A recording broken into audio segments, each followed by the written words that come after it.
you wanna bet that I can get you back inside your head before the summer ends and spread a little love? Just for a little fun, I'll make you come back to me before the rise of every sun. Baby, it's meant to be, I know you got a man, but he don't understand. You're gonna be a heartbreaker. You're such a love taker. So just suck me in and you can toss me like a cigarette. 'Cause I just wanna be a bad habit, yeah.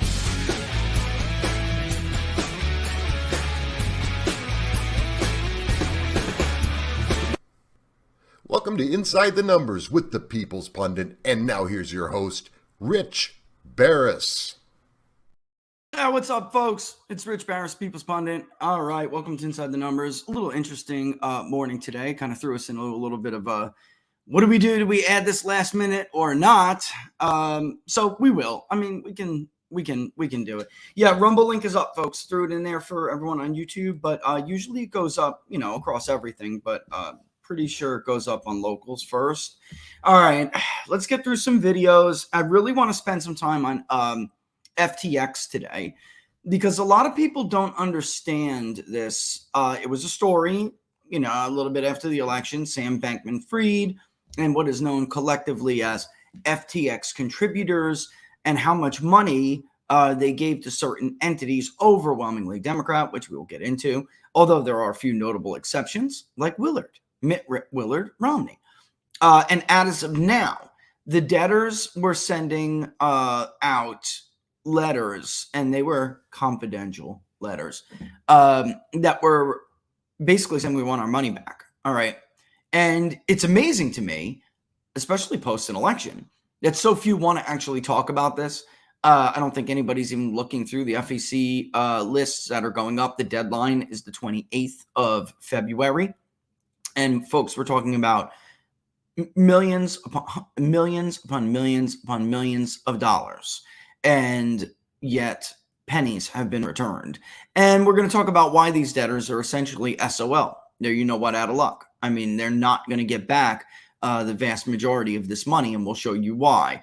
And this is something that we can't ignore. We can't ignore it because these scams could essentially come up every election cycle as an additional way to funnel money to people without any kind of oversight's not the word, but accountability is the word. That's really the word. So they can come up with something like FTX, cryptocurrency exchange, things like that. And these guys collectively, FTX contributors, can funnel a ton of money to candidates or a certain party of their choice when it's very clear that there was a certain party that was their choice in all of this. And I think you'd be shocked to learn where some of that money went, the entities that used it. And when we talked about Democrats being able to raise money in a way that Republicans did not, but also what they used it for, when you look at some of these entities, you'll understand how they helped close the vote efficiency gap in a midterm. And they didn't close it. They exceeded the Republicans. I don't want to call it a built-in advantage because I think if we do that, especially at the congressional district level, then we continue this narrative, which is BS, that Republicans have some kind of an advantage through districting, and that redistricting went well for Republicans. You have entities or, election mafia people like Cook Political Report and others that pushed this entire thing. It was a scam. It was a total scam. Democrats wiped the floor with that during redistricting. So we had states we had gone over, New Mexico, Oregon, even North Carolina, dirty tricks, Ohio, and on, where Republicans absolutely could have done a lot better than they did. And as a consequence, because they did not have this advantage that people were talking about. That was total BS. But add to that, and some of these entities that we're going to discuss today, add to that them doing things like getting tens upon tens of millions and tens of millions of dollars from Sam Bankman-Fried and FTX contributors. and funneling them into projects like building apps that go out and pay everyday people to vote harvest, not partisan people, just people who are hurting from inflation, and pay them well. One of them, you could have made $500 a week harvesting ballots for Democrats. They'll train you up in everything. And that's how it was done. All right. So that's why when you see areas with drop boxes and or increased participation in vote by mail, you see greater anomalies. Let me put it that way, because that's what they were doing. At a fantastic look. Some of this was perfect. Most of it is perfectly legal under the new COVID regime for electioneering, and so I would argue some of it's not. It's unconstitutional, and they didn't do it correctly or legally. But it's here now. All right. But what was not legal are really some of these contributions. And since the question started to arise over FTX's solvency, since the I guess we could call it just the scandal started, these debtors have been asking for their money back, and they're not getting it. All right. So there are some committees and campaigns that are in better positions to refund some of this money, but there are these other entities that pop up, folks. And this is the nature of this in modern American politics. Some of these entities won't exist next cycle. They'll be the same people, but they'll be calling themselves something totally different under the name of a different PAC. They'll have dissolved the old one, and they will have moved on. All right. All right. So, yeah, we'll get into that, though, in a second. Before we do, I can't ignore Belarus. The Biden administration committed an illegal act of war by bombing the Nord Stream pipeline. That absolutely, along with sending tanks to Ukraine, the M1 Abrams, that absolutely is going to give Putin a pretext to advance further.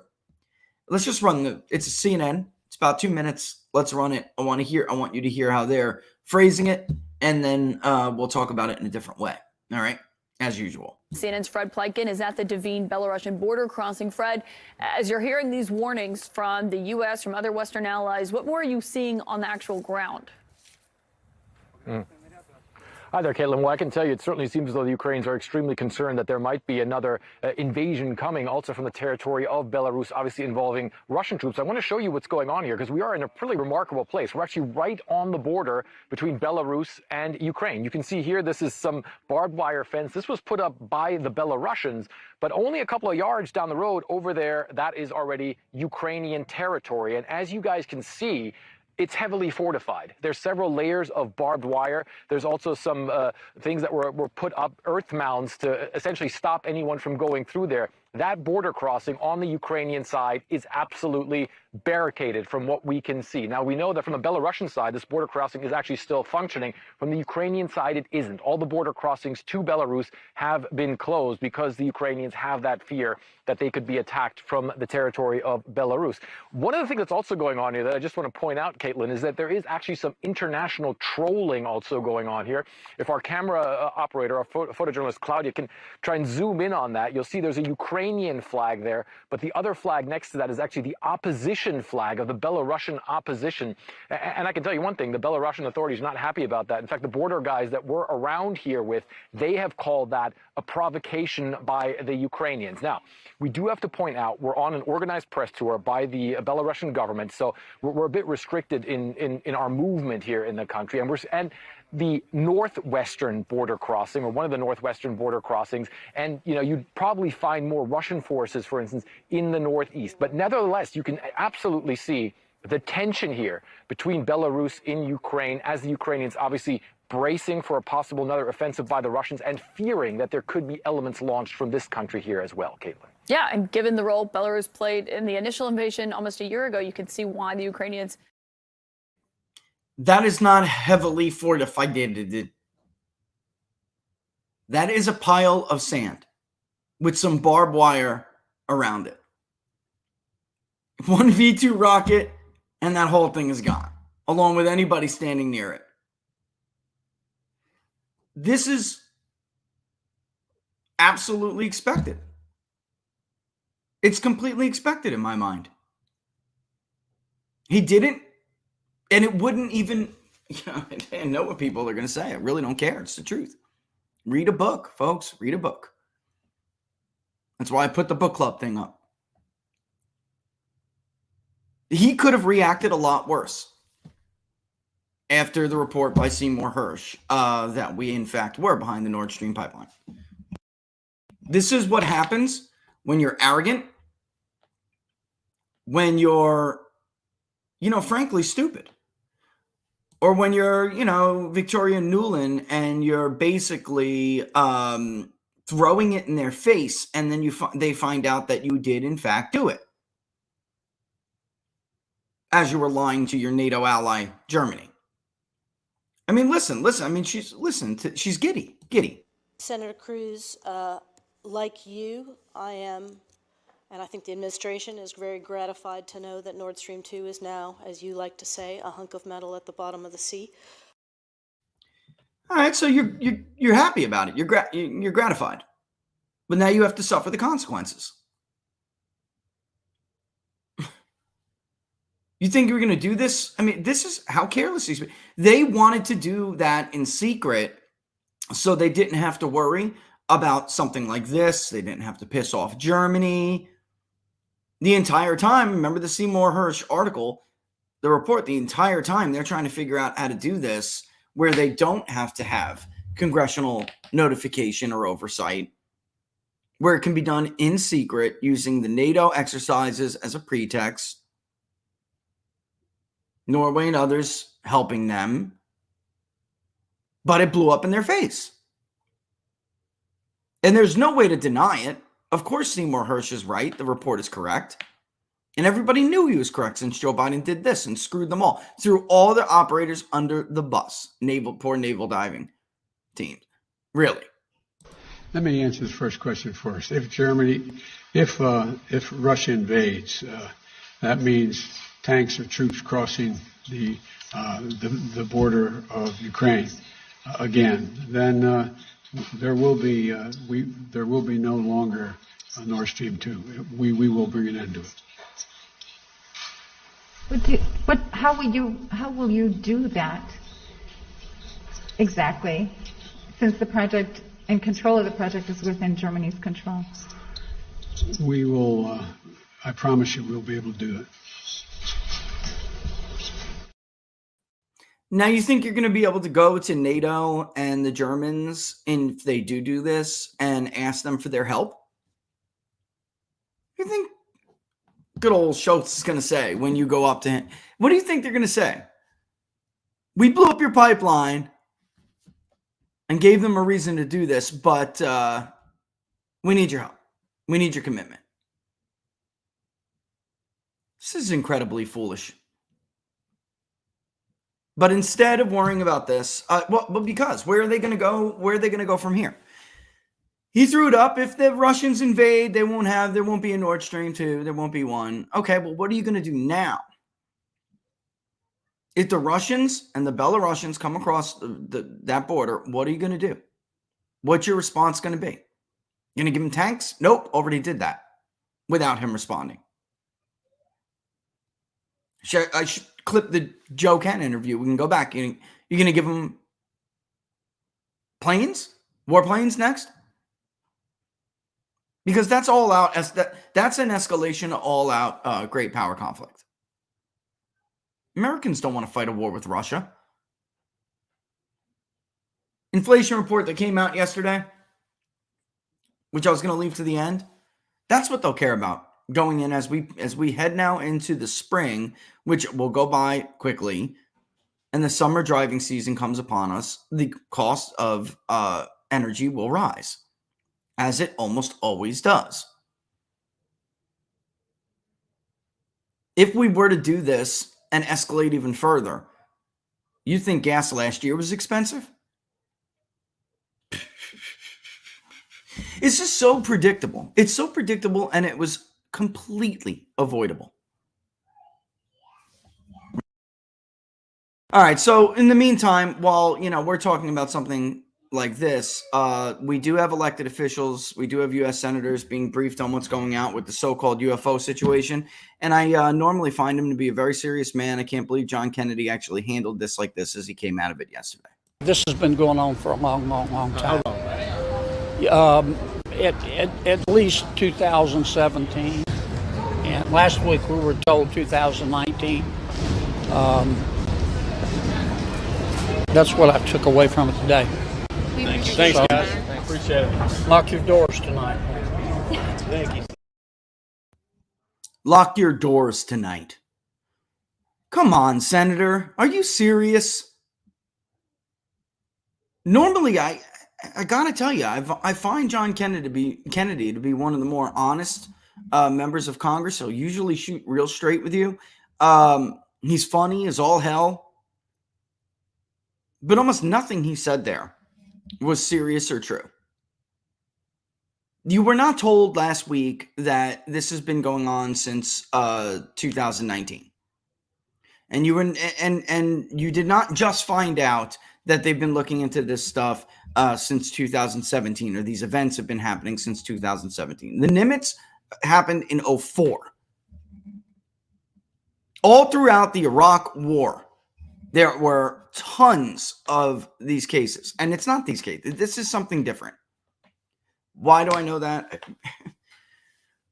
They just don't make sense. These events don't comport. They don't match. They don't have the same signatures as the other events that you heard about with ATIP and the other events that Lou Elizondo investigated that probably you have not heard about. There were a lot more of them. And whether they were radar operators or pilots themselves, they weren't like confused as to what they thought these things were. Not like this. They claim to shoot them down but can't find debris. That's what they just said 12 hours ago. We haven't found any debris yet. Come on, folks. Come on. This is not real. And the truth is, with the situation with the Nimitz, that craft came out of the water. They couldn't keep up with them at all, with the maneuvering. All of a sudden, you what? Went on a turkey shoot for alien spaceships? Shot 5 of them down? And now we have senators, U.S. senators, telling us to lock our doors at night? Why, Senator? Are the aliens going to come and retaliate for shooting their spaceships out of the sky? Senator, is that what you're implying? Are they taking us out of our bedrooms at night to steal our genetic material? What are you implying here? I don't think we could shoot them down if we wanted to, folks. I think we'd get a big old galactic bitch smack if we tried. That's what I think. This is a joke. We're just unserious. We're just totally unserious. It's sad to watch this. As someone who does take this seriously, look, some of you may have seen it, some of you haven't. I intentionally went on Unstructured with Eric Hunley, with the behavioral panel guys. I have my own story. People know it. What I saw, I'll be the first to tell you, I don't believe it was built by human beings. I was in the military. I knew about stealth helicopter technology before the world found out with the raid on Osama bin Laden. What I saw is not the same thing.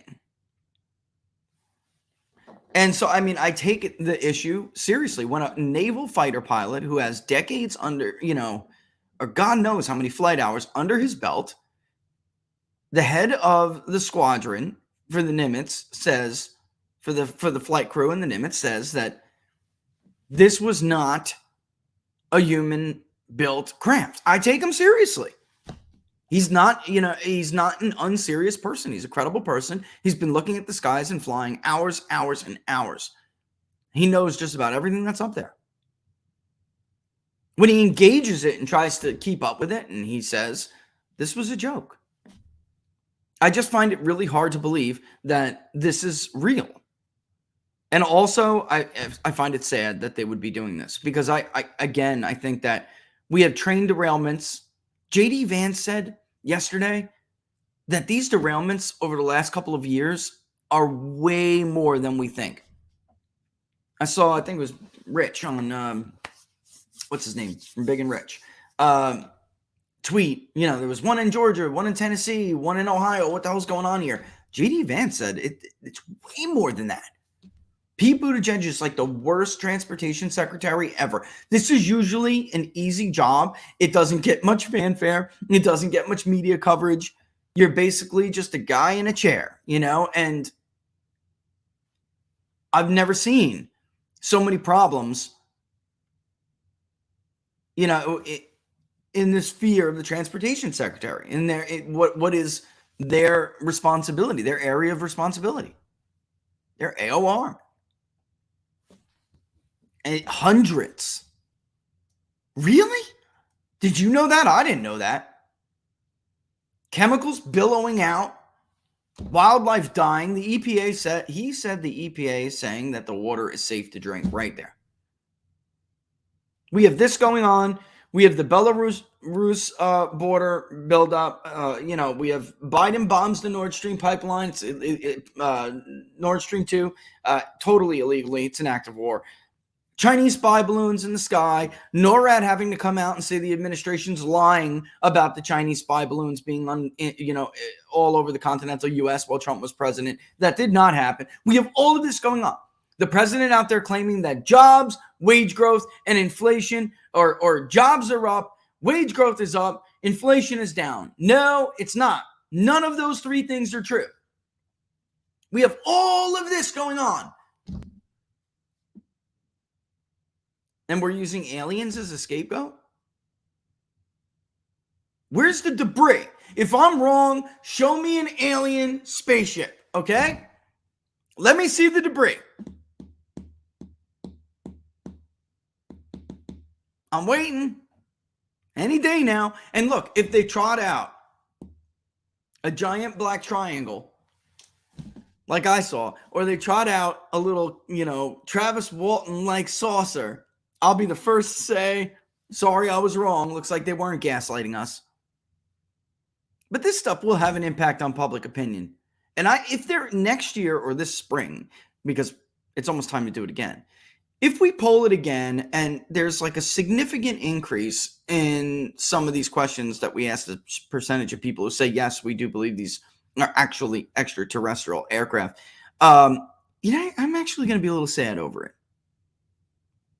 Considering how much serious stuff that should have been given attention was ignored for years.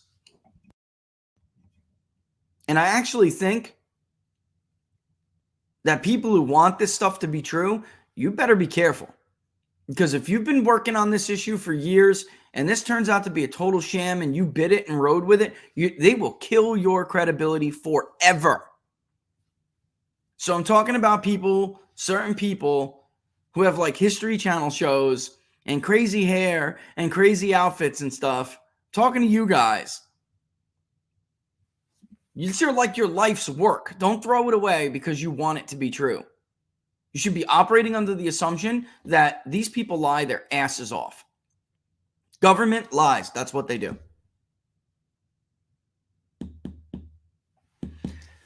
It's just sad. If you live in and around the East Palestine and/or affected area, I'm going to say this every single show until it's not relevant anymore. Go get yourself a clean bill of health now. Because from what J.D. Vance said yesterday, and believe me, he's all over it. What he said yesterday, they're going to pretend like this has no negative impact on your health. They are. They absolutely are. They're setting it up already. Go get yourself a clean bill of health right now. This way, if and when, and God willing, it won't be necessary. But if and when it's necessary for you to prove what is called a medical nexus in the event of legal action, you will be able to do that. And you can sue these SOBs and get some money. You will deserve it. Because rest assured, They will claim that whatever happened to you because of these toxic chemicals, you had a pre-existing condition. That's not on us. Here's the EPA test. Here's the EPA test right here. Sorry, that's not an EPA test. That's a Ernie Ball flat pedal board cord. Here's the EPA test right here. It says that the water was just fine. You must have had cancer before. I'm sorry, did anyone ever in your family ever have cancer? Well, sure, like my third cousin married to my aunt's second room. Who knows? Basically, on the other end of the family tree, yup, sorry. You have a family history of this. It must have been a pre-existing condition. They will do this.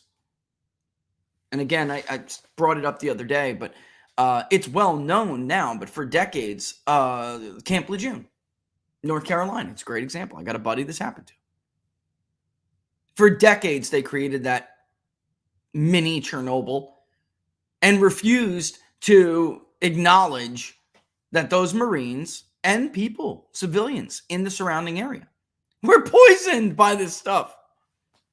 They refused to admit it. Decades and decades and decades later,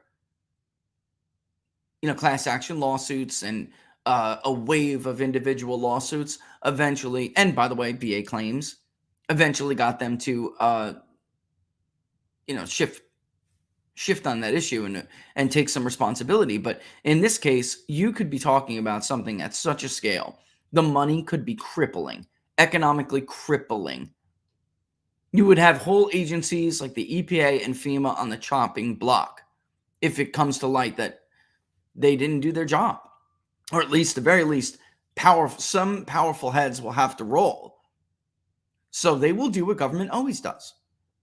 Circle the wagons and cover up.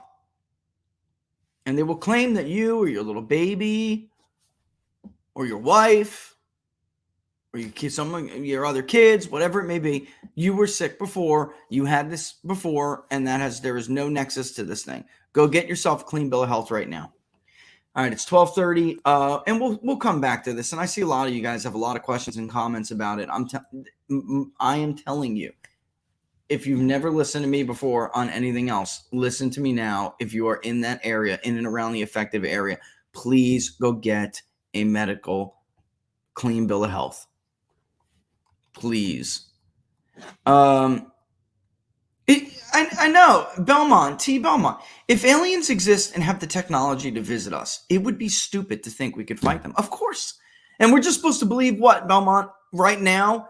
It's a turkey shoot or something? It's like shooting fish in a barrel? Like, how many other comparisons do I need to make? If they do have the tech to visit us, they can travel between stars. We're going to shoot them down with a friggin' Sidewinder? Are you kidding me? It's a joke. It's a joke. And I have had a couple of people have problems with Rumble. I'll get you guys a Getter link, and I'll also get you a YouTube link. It does appear some of you guys are having issues with Rumble today.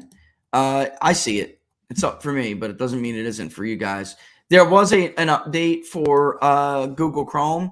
It's possible, that's it. It's very possible. Here, there's I just put it in the Rumble one. That's the Getter link. And I'll get you the YouTube link as well, if I can. Let me see. It may be too late.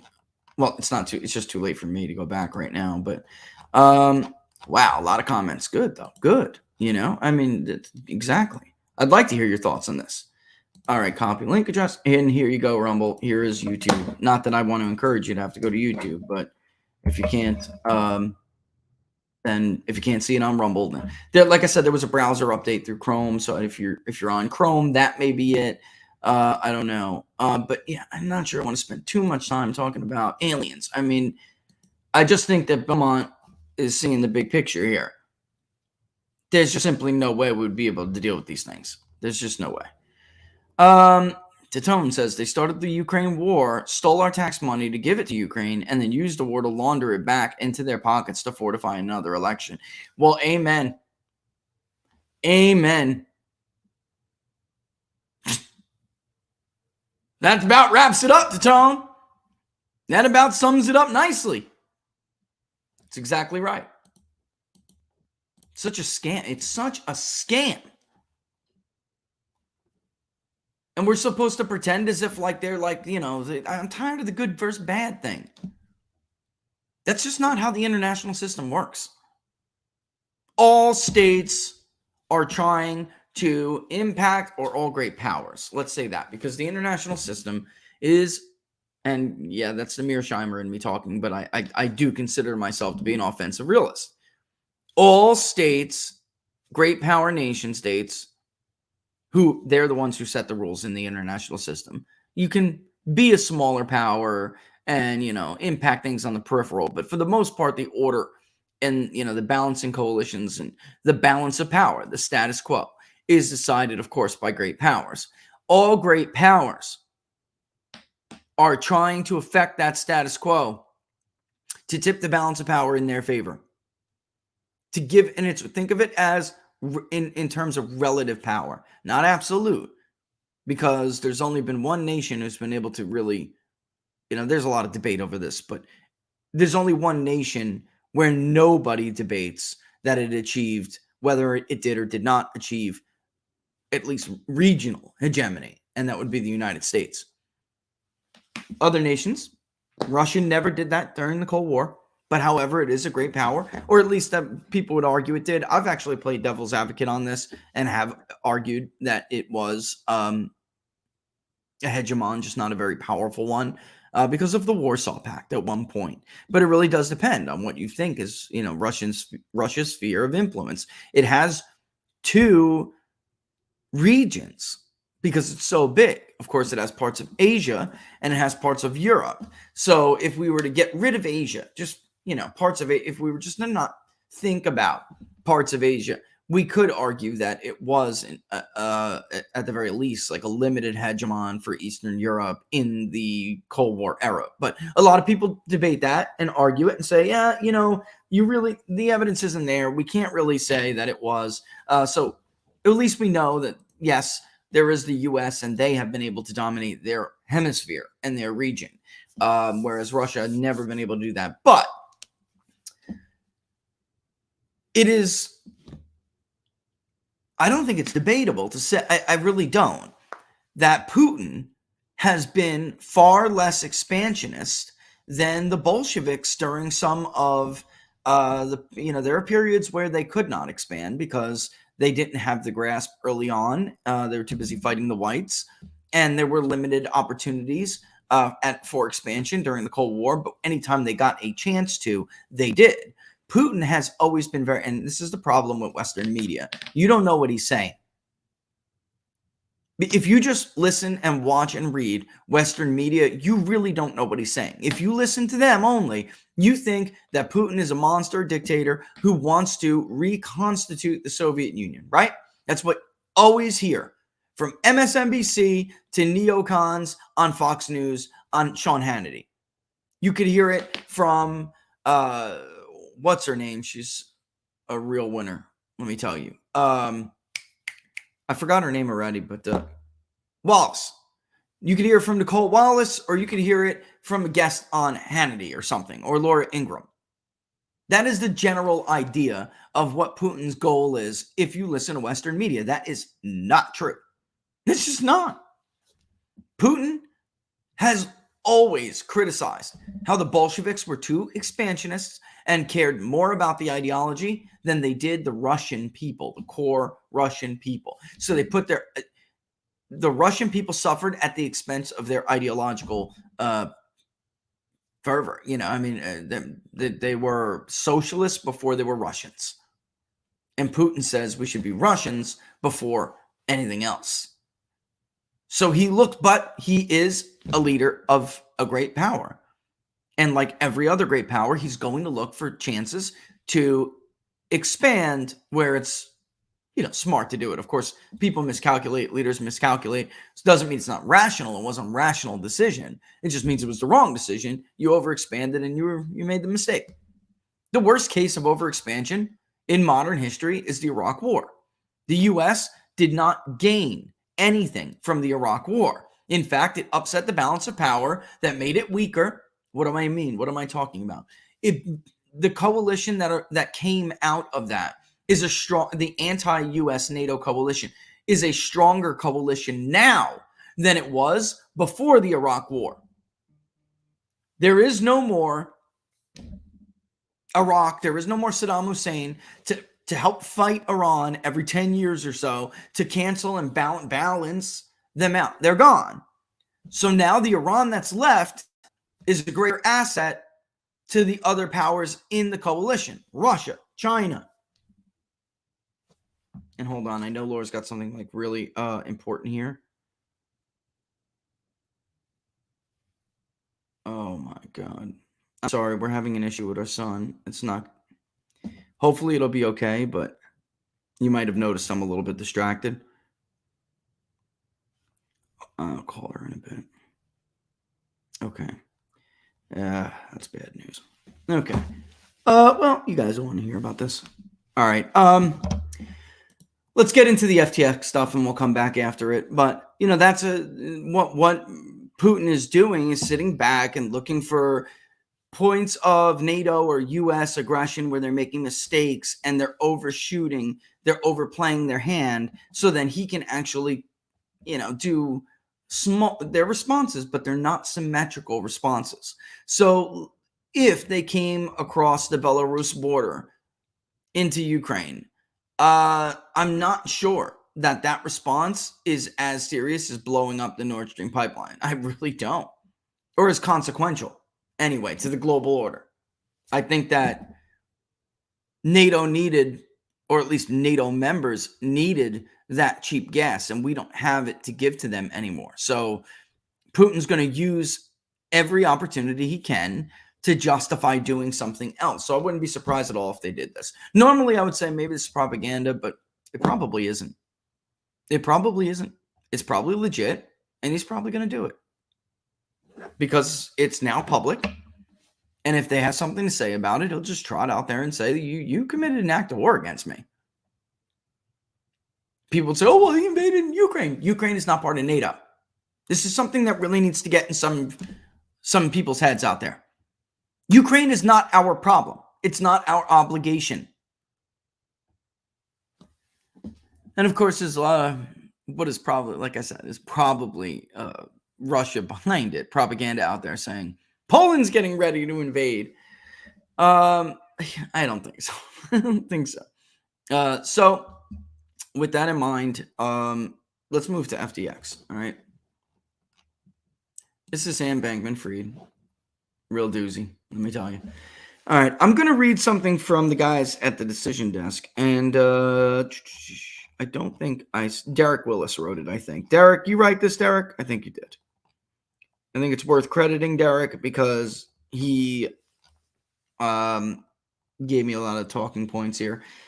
All right, so I think we may be the only ones looking into this. I've heard almost basically nothing, even though there are CNBC's Brian Schwartz, which Derek brings up here, did do some reporting on it, but it's not nearly enough considering that the FEC is doing everything it can to make the information available for media or anybody to report on it. And yet there's so little about it. You would think that would not be the case. All right. All right. So let me take a swig of coffee and we'll start rolling this out. Okay. SBF, that's him, Sam Bankman-Fried, made a lot of political donations. He's asking for the money back. Political committees, as a rule, are reluctant to refund donations made legally. Sam Bankman-Fried, the disgraced cryptocurrency executive, may put that rule to the test. But so far, most of the money he and his fellow FTX executives gave to federal committees has not been returned. As part of the bankruptcy case involving FTX, the cryptocurrency exchange that Sam Bankman-Fried ran, the debtors in the case announced on February 5th that they are asking, or they are seeking, the return of those donations. Quote, the FTX debtors, and this is from, let me just make sure, and this is from You know what? Let me click on it and find out. I want to make sure I get the PR Newswire. All right. FTX debtors are sending confidential messages to political figures, political action funds, and other recipients of contributions or other payments that were made by or at the direction of the FTX debtors, Samuel Bankman-Fried, or other officers or principals of the FTX debtors, collectively the FTX contributors. These recipients are requested to return such funds to the FTX debtors by February 28th, 2023. So, who may have gotten these requests, these so-called confidential requests? As with his non-political finances, tracking SBF's campaign donations is not simple. The Washington Post, they did a useful listing of his personal contributions since 2020.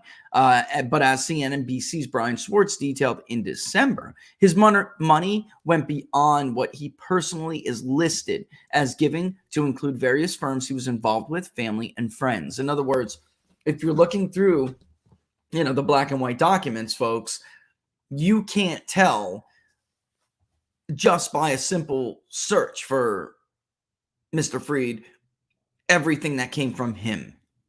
His money was spread around and just made it beyond the reaches of the committees and candidates or PACs that, other PACs, whatever you want to call it, parties, entities that he personally gave to. Whether he gave some money to family, to friends, and then they, in fact, gave those donations and they're listed as such. It's well beyond it.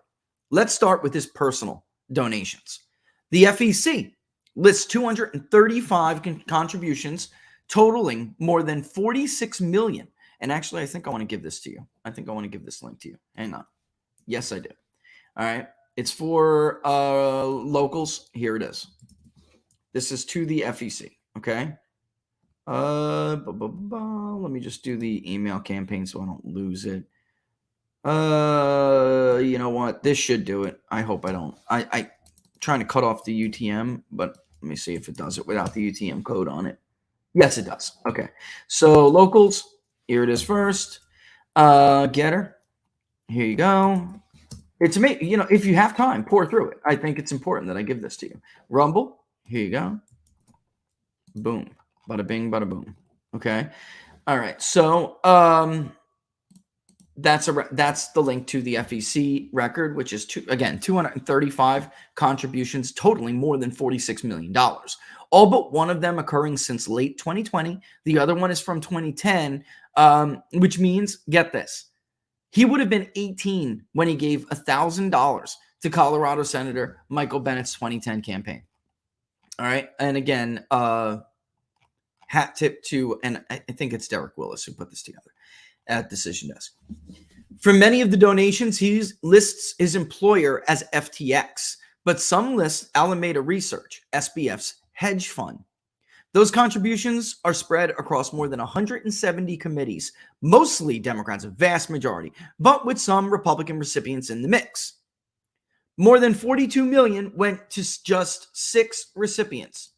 And will it do this? It will not. You know what? I could share that. Who wants to look at Sam the whole time, right?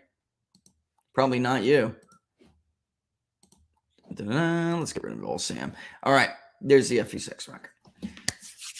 All right. More than 42 million went to just 6 recipients, all Democratic backing super PACs. Protect Our Future PAC. House Majority PAC, of course. FF PAC. GMI PAC. America United and Senate Majority PAC. By contrast, the top GOP-leaning recipient, Alabama Conservatives Fund, got $105,000.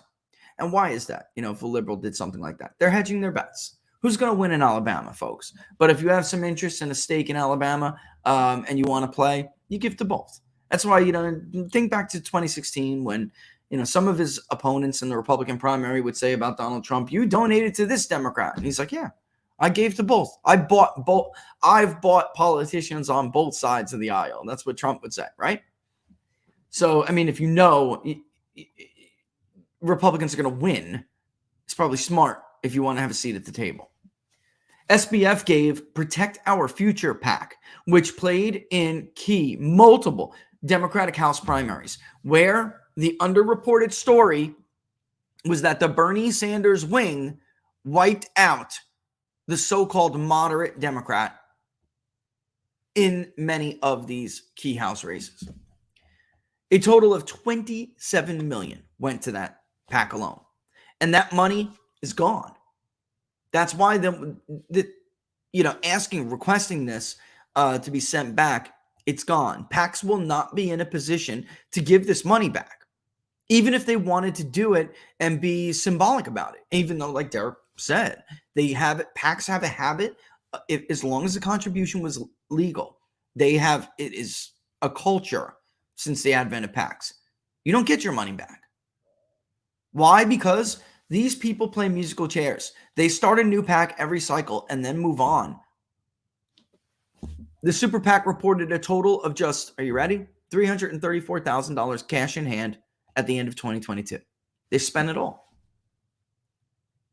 They spent about $26.7 million. Hold on, folks. This might be important.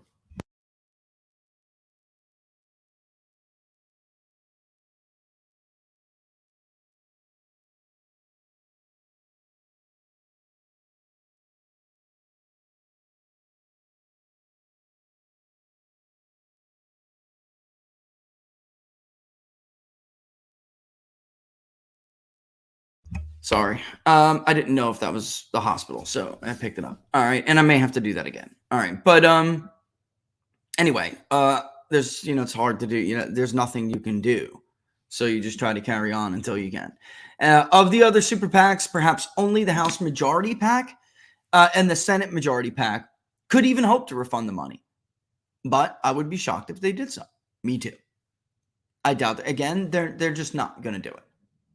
Even though when you're talking about candidates and you're talking about PACs that are permanent fixtures in election cycles, year after year, Senate Majority PAC, the Senate Leadership Fund, the Congressional Leadership Fund, when you're the DCCC, when you're talking about entities like this and something like this, a scandal like this happens, they should give the money back. They should. They're in a better financial position to do so because they're still raising money. Unlike, that stands in contrast to a PAC like Protect Our Future, which got $27 million, but it's gone, long gone. They already spent it getting Bernie-like candidates and Ilhan Omar candidates and Miss Bush, for instance, Congressman Bush. Those kinds of candidates, that's done. More likely is that at least some of the candidates and party committees that got money from SBF are in a better position to give it back. Or, as was the case with a $500,000 donation to the DNC in May of 2022, the original donation was not legal. FEC records have 39 examples of SBF donations being refunded through the end of the year. And of that, I will give you that link as well. This is a Google spreadsheet.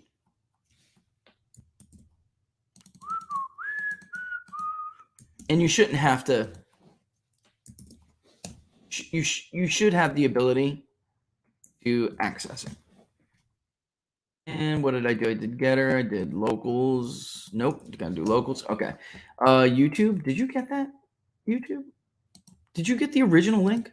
I did, right? I sent it. All right. Well, here's the other one. This is, it looks like this. I'll show you right now. It'll pop up on the screen next to me in a second. 39 examples of SBF's donations being refunded through the end of the year, but it's just a minuscule fraction of his total contribution. Since November 2nd, 2022, and I tweeted this yesterday, it's astonishing. The day that concerns over FTX's viability surfaced. Committees have, and which is like the day of scandal. It's like scandal day, right? Committees have refunded $13,183. That's it. Among the members of Congress who refunded SBF donations during the previous cycle were Senator Mitt Willard Romney, the Republican from Utah, he's got an R after his name.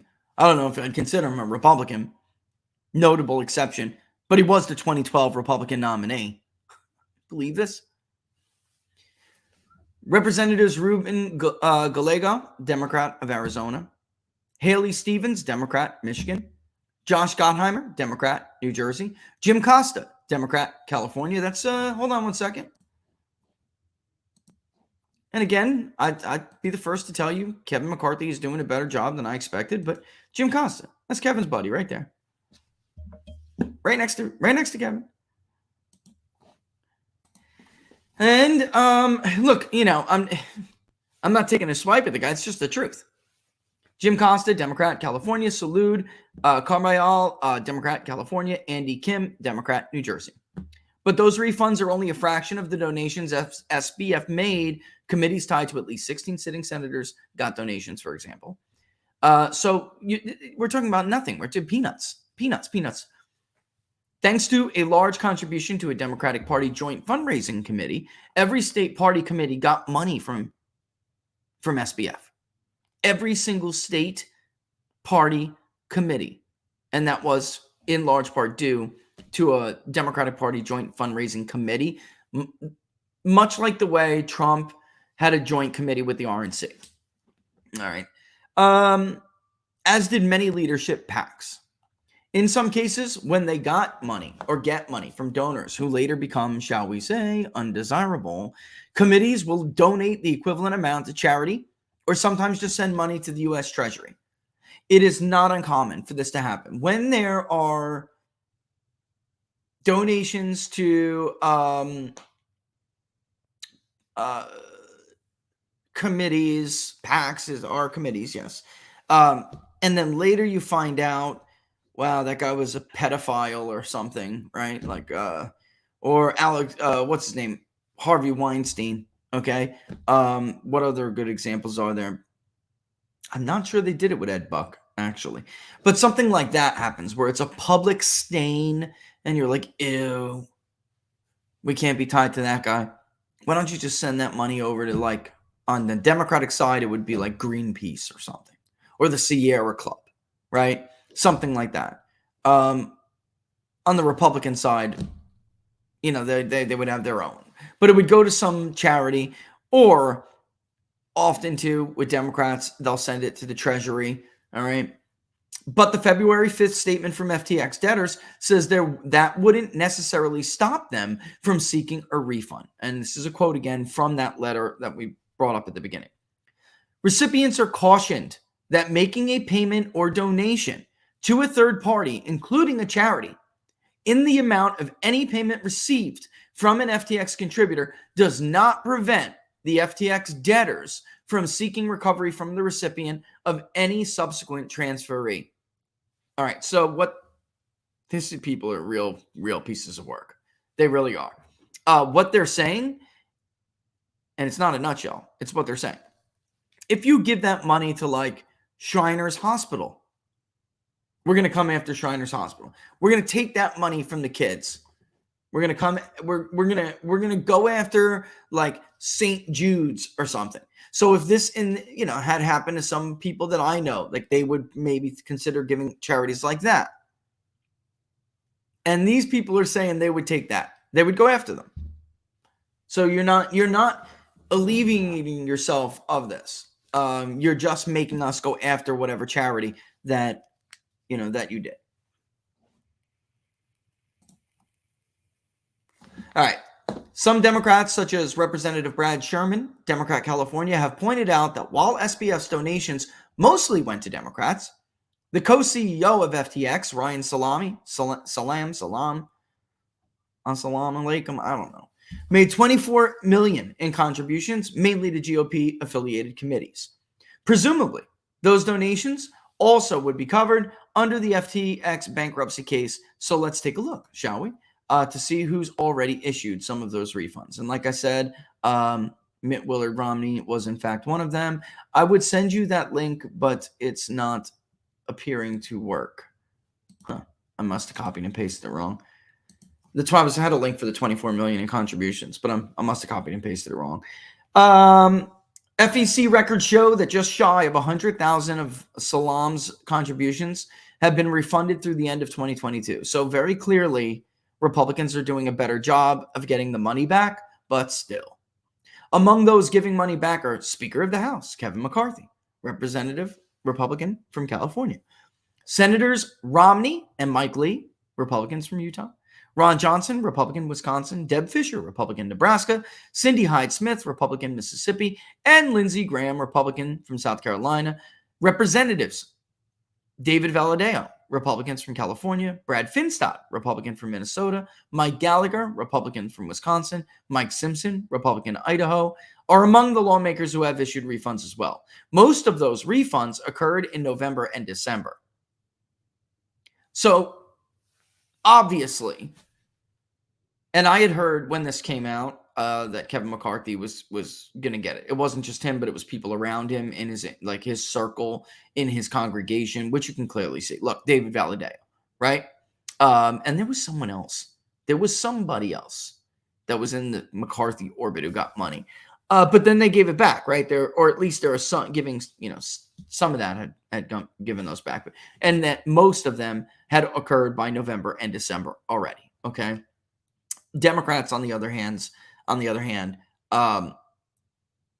have not given back as much. And that's a potential for why here. The entities that are Republican, it's possible that it's disproportionately candidates who would be more willing to give the money back because they don't want political scandal attached to them and they want political stink attached to them.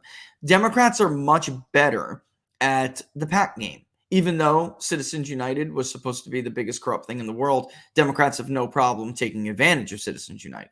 And they do it better than Republicans now. Absolutely. And those will just have different names next year. So that's possible. That's why that's happening. But again, the amount of money, $24 million compared to, what Democrats got is nothing. Like there was $24 million sent to all of those Republican recipients. Meanwhile, one Democratic PAC got more than that alone. And that would be, again, Save Our Future PAC, I believe it was. Got $27 million. Protect Our Future. Got $27 million. All right. A third executive, Nishad Singh, made nearly $8.4 million in donations during the 2022 cycle, all to Democratic committees and super PACs. Since FTX's troubles became a public thing, Singh has had just 19,100 of those contributions returned. Again, a tiny percentage of his overall contribution amount. And then at the end of this, he writes, this is funny because I tried to do it on high charts. He said, I'd make a chart showing the percent, and I did try just to see if that was true. I'd make a chart showing the percentages for SBF, Salam, and Singh, but literally, it would be hard to see the portion that has been refunded. The FTX debtors may be asking for their money back, but like individuals who invested in the company and its cryptocurrency, it could be a long wait.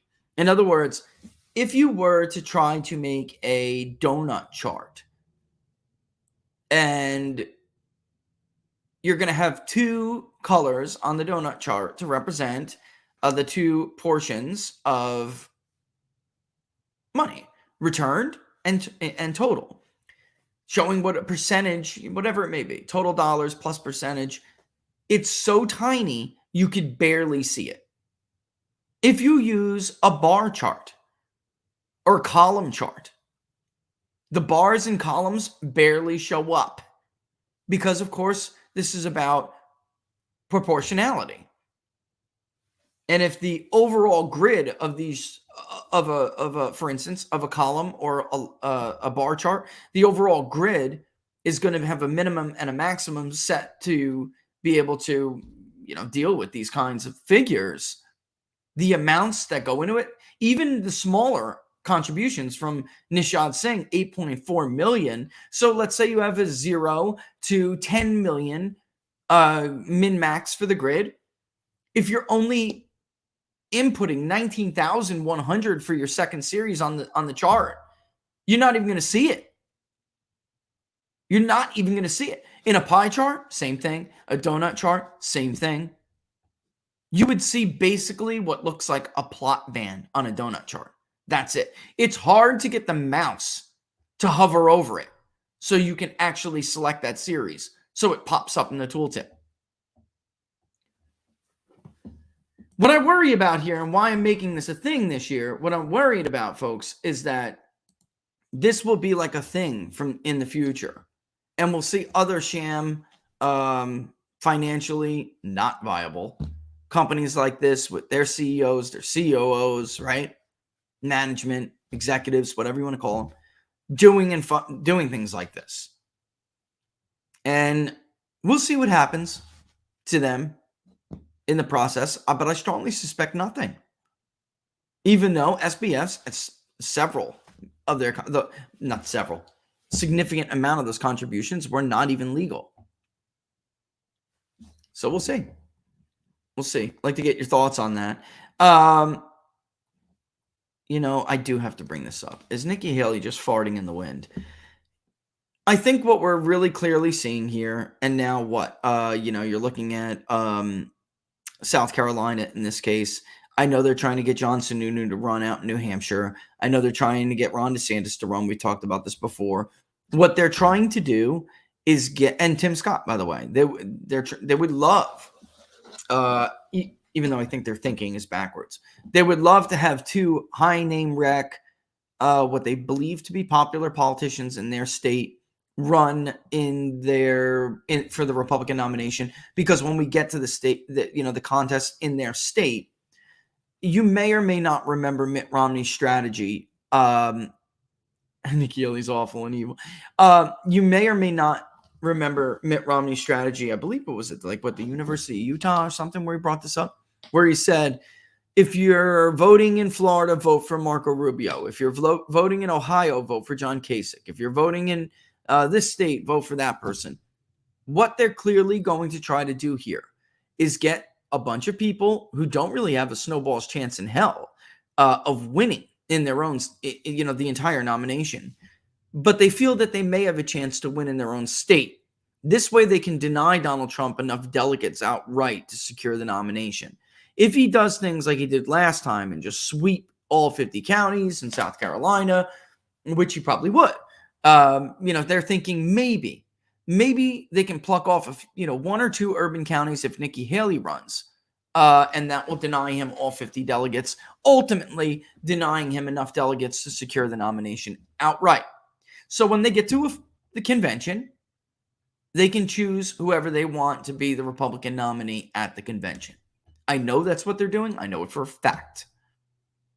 So they are trying instead, like we saw with the 2016 nomination, even though, of course, that includes 2015. What we're seeing with that,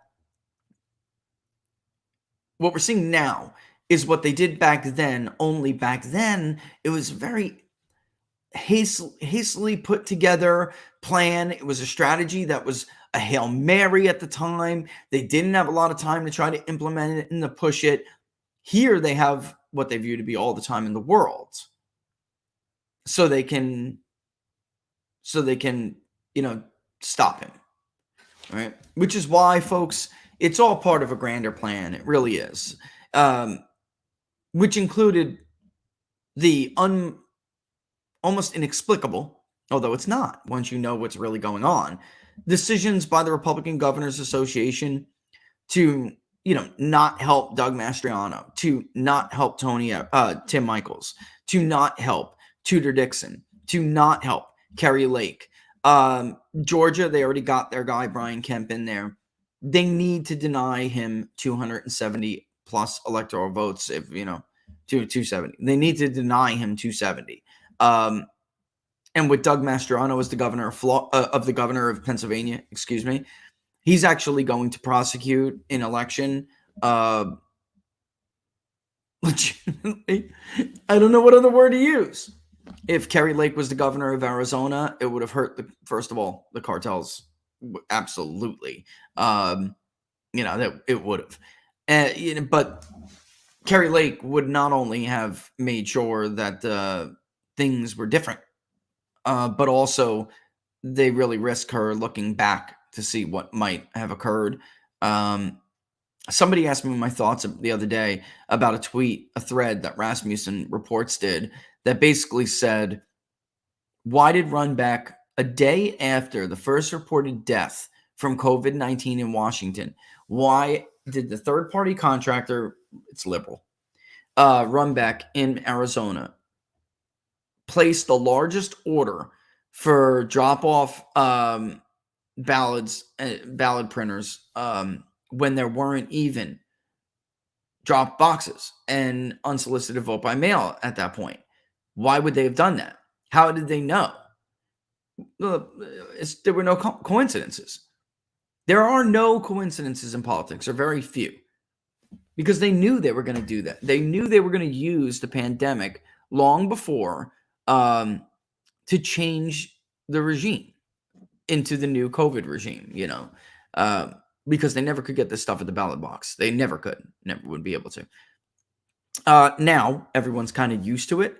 So there's a huge percentage of people, and it's just a reality, folks, who don't think that there's anything particularly wrong with how things are being done right now. It's a hot button issue on the Republican side, to be sure. But it is still true that the Mr. Rogers Republican out there, and it's a beautiful day in the neighborhood, that kind of Republican still doesn't really see anything particularly wrong with the COVID regime. All right. So we're through the hour again. I may even spend some time later answering questions. But for right now, you guys got that link. All right. Let's take a break. Have a word from our sponsor, shall we? We shall. All right. God, I can't believe this hour went so quick. It's probably good. I do have to end it a little bit early today. I got Charlie Kirk at 2:30 or 2:15. If anybody wants to check me out, Charlie Kirk, I need a little bit of time before I prep for Charlie Kirk to call over at the hospital to see what's going on. So, let's get into the read stuff. Junk science. That's what the doctor calls many of those fruit and vegetable supplements that you see other than Field of Greens. Junk science because they use extracts of common produce department fruits and vegetables with few health benefits. And I take Field of Greens because it's the whole organic fruit and vegetable, not a watered down supplement, and it's backed by a better health promise. Each ingredient in Field of Greens was scientifically chosen to support vital organs like your heart, your lungs, kidney health. Others support my immune system, blood pressure, my metabolic system, healthy weight loss as well. I don't eat as healthy as I should. And that's why I take Field of Greens. And like me, you'll probably look and feel healthier, fast, and have way more energy. But your best proof will be the next time you go to your doctor and your checkup, and your doctor says, whatever you're doing, it's working. Keep it up. Let's get started with 15% off today, folks. Go to fieldofgreens.com. That's fieldofgreens.com. Use the promo code TPP to get that 15% off. Again, that's promo code TPP. Go to fieldofgreens.com. Check it out. I'm a lemon lime guy. I know a lot of people like berry. The other one is unflavored. And either way, it's one simple little scoop. And you get that 5 healthy servings of fruit and vegetables every day that you really need to be as healthy as I would like to be. All right. Again, fieldofgreens.com, fieldofgreens.com. Use the promo code TPP. All right. One more. We got Jam and Bean. Patriot. This is a company run by, not like Drew Bourne said last week, patriots of the highest order. But they're artists when it comes to their coffee roasting and their all-natural flavors for popcorn. It's absolutely delicious. It is gourmet popcorn, as that is supposed. Like, that word is overused. This is really gourmet popcorn.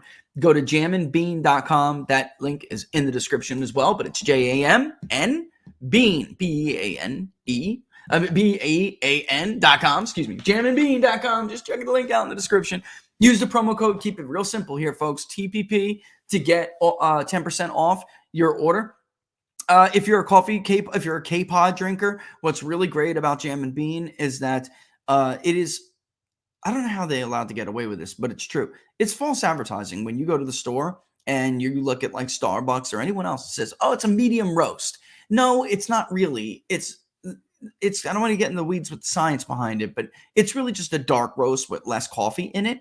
And then they stick a wafer in there to take up the space. God knows how healthy that could be for you. All right. But they have the only full-bodied medium roast K-Pod out there. And I have tried so many of them. It does not. And I'm a dark roast kind of guy, but I enjoy during the day a nice medium roast. And this is the only one I was able to come across, and I've tried so many that I can tell, as someone who knows about coffee roasting, someone who knows about different beans and different roasts, because I drink coffee both ways, K-Pod and press, always really, but that I can tell you right now is the only real medium roast you will get through a K-Pod. But they got a lot of great gift baskets here. Their teas are also delicious. I wish I could show them to you, but the green screen technology blurs them out. Just got new popcorn. Sour cream and chive is it's that, and buffalo is my favorite. But I got dill recently. I'm going to give that a whirl as well. But the popcorn is just fantastic, delicious, and affordable. Jamandbean.com. Use the promo code TPP for the People's Pundit. Keep it nice and simple. All right. 1:13. I am looking at the clock a little bit. I got to be honest. I am, because I'm a little bit anxious. All right. Let's see. Let's get to some of these conversations you guys are having back and forth. Yeah. Let's show that. The real Nikki Haley. Liz Harrington, who was just on the show the other day, right? Brought this up. Well, let's read the statement. This is someone, I have to tell you, this is someone who said, I remember, I will never run against my president, right? Not me. I'm a loyal president. I'm a loyal person. I'm a loyal Trump appointee. I will never run against my president. Boy, these people are full of crap, aren't they? Anyway, Liz Harrington put out the statement. The real Nikki Haley. I really don't think Nikki Haley is much of a threat. I really don't. But Georgia, you're 100% right. If you look at the difference between DuckDuckGo and Google, you will not. DuckDuckGo is, you could tell they're not playing with the search result algorithm at all. It is a legitimate one. You go to Google and it's completely censored. I don't even use Google anymore. I use DuckDuckGo. I do. The real Nikki Haley. Hillary Clinton is an inspiration to Nikki Haley. In a 2012 interview with the New York Times, Nikki Haley said, "The reason I actually ran for office is because of Hillary Clinton." That is 100% true. And if you go and check out their thing, you'll actually get the link. If you have emails, if you get the emails from their statements, I'm pulling it up here because it's easier. I was trying to show you the email for when we were going over FTX. I couldn't, so this is the only way I can actually show it to you. Haley supported Paul Ryan's plan for entitlement reform, threatening Medicare and Social Security. Here's a big problem that these other Republicans are going to run into. And that's why if Ron DeSantis does want to run, he's going to have to speak up real soon, because he supported the Paul Ryan programs. He did. The block granting to the states. He supported basically everything Paul Ryan told him to support. That's the truth of it. Although the attacks against him on illegal immigration that were waged by like Adam Putnam and Roger Stone, those are not true. That's not fair. And we actually did a fact check on it. He specifically voted against that bill for other reasons. He was not trying to vote against E-Verify, or his concerns were related to budget and debt. So, you know, we're fair, folks. We're fair. You got to call a spade. But Haley absolutely did support Paul Ryan's plan for entitlement reform. Haley, quote, praised Ryan's Medicare proposal at the time and said lawmakers should examine Medicare and Social Security spending to address federal debt. Now, I agree that Medicare, Social Security, Medicaid, and defense spending are going to do us in eventually, if we don't do ourselves in first. That is the driver of debt and deficit. All right. Deficit spending is obviously, the deficits mean nothing. Spending is the problem. And I know that sounds, debt is the problem. And I know that sounds crazy. But Dan Mitchell, he he's written about this ad nauseum. All right, it really wouldn't matter. What matters is how much, how big your government is compared to how much you're taking in. All right, so it's okay to deficit spend sometimes, as long as you're not way underwater and in the red, and adding that to the debt as you go. That's what's causing inflation at the core of it all, folks. The root cause of inflation is deficit spending, right? So, or you could say, this is going to be a big thing. If you hearken back to just a few weeks ago, the State of the Union address, I think I may even still have that clip. This is what some of these Republican candidates are going to have to deal with. And why does it matter? And no, I did get rid of it. Why does it matter? Because you can't win Michigan like this. You can't win Wisconsin like this. You can't win Pennsylvania like this. You can't win Iowa like this. I got news for you. You may have a hell of a hard time winning Ohio. Minnesota, forget about it. Cross it off the list. We do have to do something with these programs, but Trump came along in 2016 and said we should not break the promise to those who we made it to, and they have paid into it their whole lives. We all have to phase it out. But that's not really what the Ryan plan called for with Medicare. He proposed moving big government from the federal government to the state government, block granting to the states. They weren't really, there was no requirement for a market-based solution, which Trump had, like co-opt ideas and stuff like that to reduce the cost of healthcare. This is not popular. I know we have to address it because we're at the point now where we can't cut our way out of it alone. We have to cut and grow our way out of it. But it's funny, people would argue whether or not we could grow our way out of it years ago before the COVID, the monstrous COVID response bills. The CBO report right before it actually was showing that the increased revenue from the Tax Cuts and Jobs Act were offsetting deficit spending from the three entitlement programs. But defense is one thing, even though I am not a warmonger. Maybe we don't need to spend what we're spending now. We need to overhaul how the system is with defense contractors, sucking the lifeblood out of the budget and saying it's not an efficient system. It's not. And it's enriching people at a very high cost when we're not really getting a return on that investment as we used to in the past. All right, what they need to be doing is looking at entitlements, Haley said in a 2010 interview on Fox News. Look at Social Security, look at Medicaid, look at Medicare, look at these things, and let's actually go to the heart of what is causing government to grow and tackle that.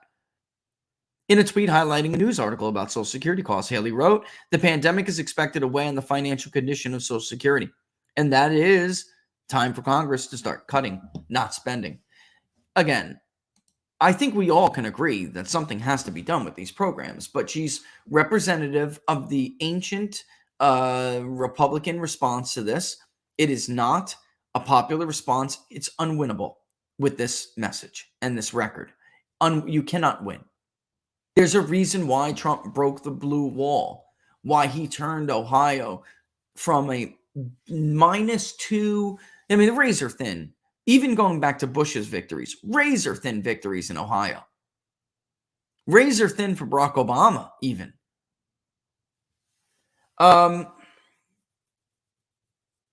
Yeah, Trump comes along and it's Trump plus 10. Damn near. Trump plus 8 to 10, depending on which one. Iowa, same thing. 8, 9 points. 8, 10 points. That will vanish if they go back to stuff like that. I'm telling you it will. Those states will get tighter again. Michigan, Wisconsin, Pennsylvania will just be totally out of reach. Ditto Minnesota.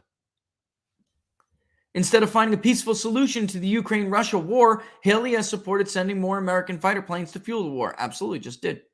Haley gave an interview on Fox News in the United States saying the United States should get, quote, Ukraine what they've asked for, which is those planes. Again, another loser. People, well, then how could Biden have won? Folks, we asked people in Minnesota. We asked people in Michigan. We asked people in Wisconsin. Who do you think is more likely to start a new war? Joe Biden or Donald Trump. In Michigan and in Minnesota, they said that Donald Trump was more likely to start a new war. That's the media cartel for you. That's the media wing of the cartel for you. They had these people duped. Wisconsin was much closer. In Pennsylvania, interestingly, and Ohio, they said Joe Biden. Very interesting, right? I bet you if I would have coupled that with where do you get your news from, we would have had an answer to how that could be.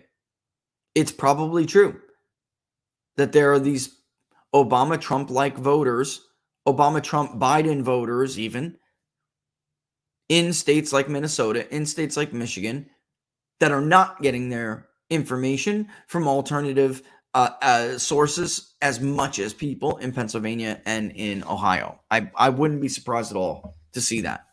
Even, by the way, some Wisconsin.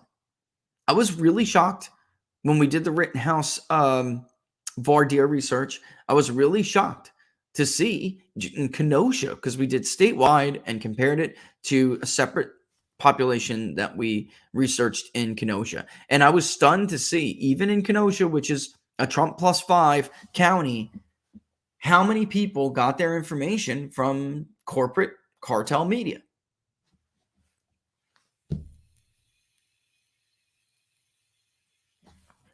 Haley, in fact, did say the Ukraine invasion would never have happened under Trump. Yep. He sanctioned Russia. He expelled diplomats. He shut off Nord Stream 2. He built up a military. He made us energy independent. All those things countered Putin and countered Russia. And this never would have happened under Trump. Meet the press. March 6, 2022. Haley is weak on immigration and does not support a border wall. I'm not going to go over all of them. Haley did not support the transgender bathroom bill to protect children. She did not. That is absolutely true. It's another friggin' loser. What do I mean by that? I mean, this is a no-brainer. Look at Glenn Youngkin. He's like the most popular, governor in recent history in Virginia, outside of Bob McDonnell pre-scandal. That's true. That's true. Otto Warmbier, we remember that. And Haley flip-flops on the 2024 race, which is what I was bringing up before. An Associated Press reporter asked if she would support the former president if he chooses to run again. She bluntly responded yes, which was a subject of a headline on Breitbart in 2021, December of 2021. She said, I would not run if President Trump ran. And the tweet is right there, in fact. However, she has gone back on her word. I also remember before that, when they were wondering whether she would primary him. She was like, there's no way I would run against him. And she didn't just mean, she meant period. So, yeah, you're going to see these. Tim Scott's also weighing getting in. It is depressing. If you're, I understand what you're talking about. Yeah. Somebody wrote, I was pissed that Trump was cozying up to Lindsey Graham, but maybe there was a method to that madness after all. And somebody responded, G. Howe responded and saying, yup, sometimes we have to look at the grand chessboard. Politics makes the worst alliance, but the good news is that alliances are transient. And it's funny you say that, because I do want to bring some of that up. Believe me, I inquire all the time. How long is this McCarthy alliance going to last? And the truth of the matter is, it's going to last as long as it needs to last. As long as it's a viable alliance. That's the truth. So I just don't see the point in Trump fighting with people he doesn't need to fight with, which is why I criticize him when he goes after certain people he doesn't really need to at this moment. Not yet. If they do something he views to stab him in the back, because believe me, there are others who said they would not run if he ran. Then you do it. Otherwise, you're reducing the amount of people that you could put on a VP list. You've got to have a governor as your vice president. I'm sorry. I mean, I don't like this senator crap. I don't. Senators are not executives. Ronald Reagan, Bill Clinton. The best presidents are executives, whether it be an executive of a state or an executive of a company. You may not like Donald Trump, but you can't deny that He fulfilled more campaign promises than anybody in my lifetime. These senators make for horrible presidents. They do. They're not good at their job. I don't know what your feelings are on Barack Obama, but as far as the role of a president, to speak to the legislature, to negotiate Capitol Hill, you have your legislator, you have your legislators on Capitol Hill, and then you have your legislation point man at the White House. Obama, like the relationship between Capitol Hill and the White House broke down under Barack Obama and never really, unfortunately, because of how Democrats acted under Trump, never really were repaired. Those relations were not repaired. And we've been operating at this like level of brinksmanship since that happened. Barack Obama was just not good at his job. He didn't like the job, the day-to-day things that a president had to do.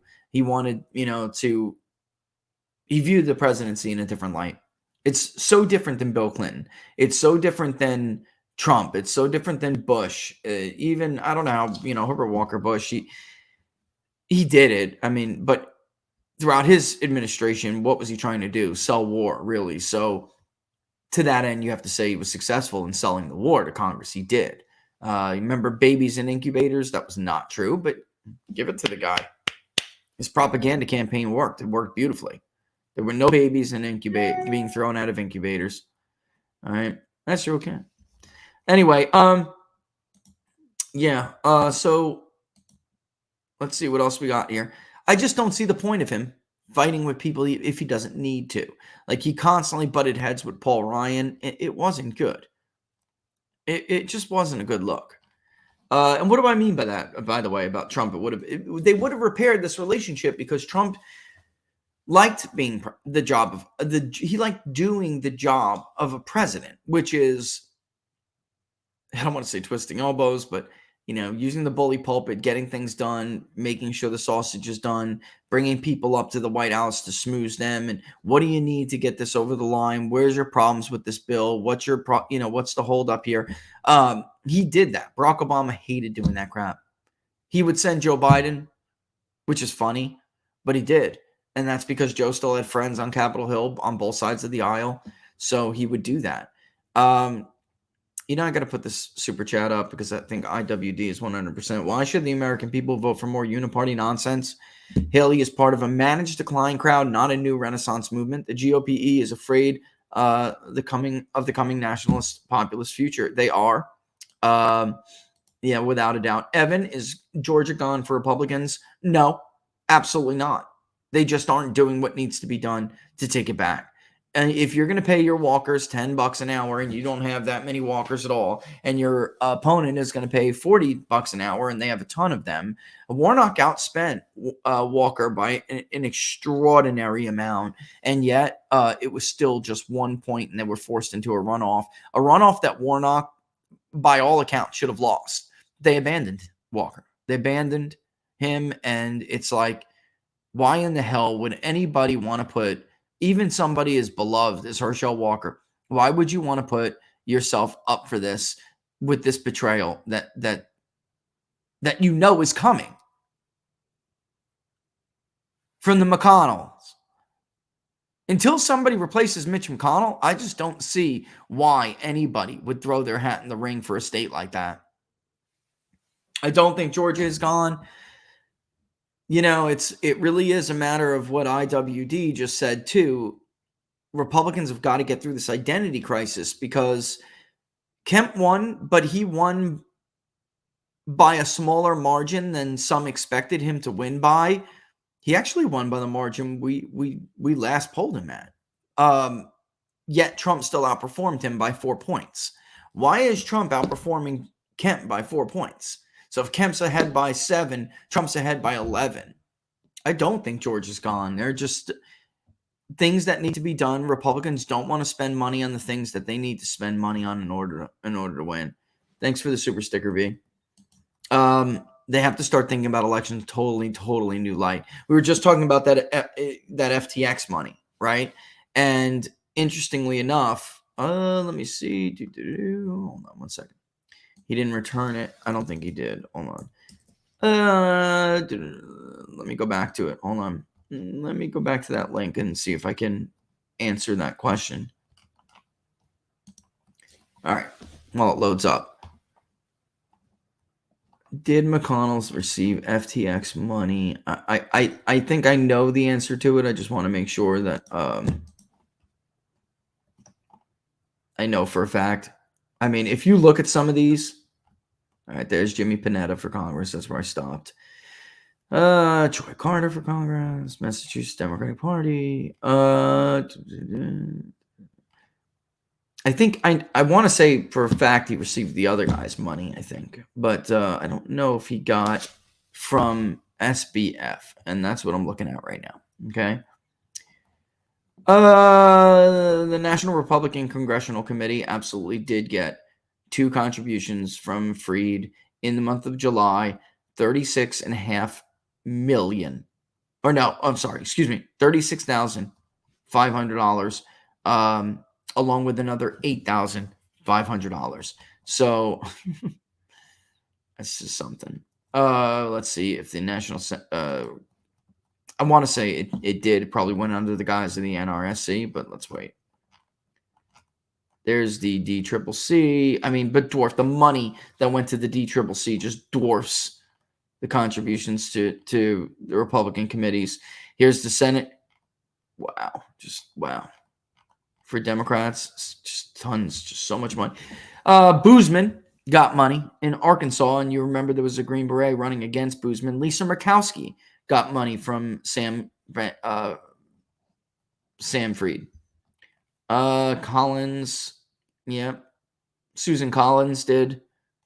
Yeah, I mean, you're just Republicans alone, so I'm trying to go through and pull them out here.